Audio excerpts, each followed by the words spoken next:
আগে পৌঁছেছি। এই টিভি রিমোট আমার। তুই চিটিং করে আগে এসেছিলি। লাগলে এসে নিয়ে যা। কি হলো? নে নে নে, এই নে, আয় আয়, নে। ওই চিকু, নিয়ে দেখা। মাম্মি ওকে বলো না। এসে গেছো তোমরা দুজন। চিকু, বান্টি, আজ তোমাদের দিদা এখানে এসেছিল। আর জানো তোমরা কি মাম্মি? উনি তোমাদের দুজনের জন্য ইম্পোর্টেড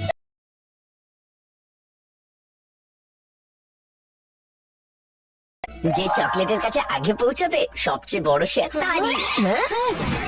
মাম্মি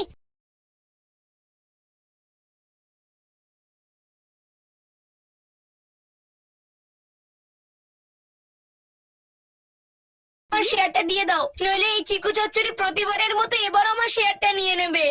চিকু কখনো চিটিং করে না। বড় দাদা আমি, তাই বড় শেয়ার তো আমি পাবো, তাই না? না, দুজনেই একদম সমান সমান ভাগ পাবে। কারণ তোমাদের দিদা একটা নয়, দুটো চকলেটের প্যাকেট দিয়ে গেছে।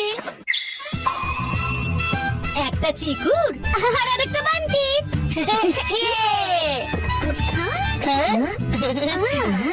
ওয়াও, এবার তো বেশ মজা হবে। শুধু যেন এই চিকু আমার মজাটা মাটি না করে দেয়। দিদা যখন আগের বার চকলেট এনেছিল তখন 5 মিনিটে পুরো প্যাকেট আমি শেষ করে ফেলেছিলাম। তারপর গোটা দিন চিকু চচ্চড়ি আমার সাথে ইয়ার্কি করেছিল। এই দেখ। কিন্তু এইবার আমি এটা হতে দেব না।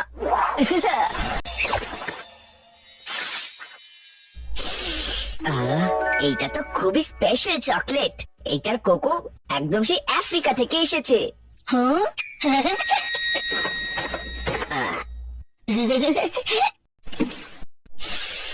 হ্যাঁ,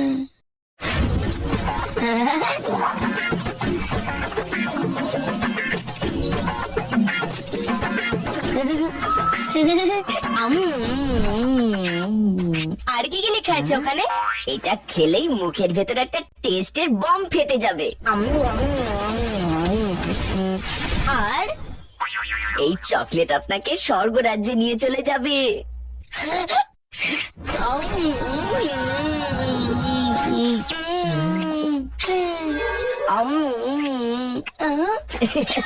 এবার মরতে নেমে আয় ছোটু, দেখ তুই কি করেছিস। ও নো, এটা আমি আবার কি করে ফেললাম? আমার 5টা চকলেট কিন্তু আমি এখনো খুলিনি, কিন্তু তোর কাছে মাত্র 4টে চকলেট বেঁচে আছে। এটা তুই কি করলি বান্টি? প্রথম ওভারে প্রথম উইকেট পড়ে গেল। কিছু তো একটা করতেই হবে, নয়তো এই চকলেট ম্যাচ চিকু চচ্চড়ি জিতে যাবে। কি হয়েছে বান্টি? হ্যাঁ,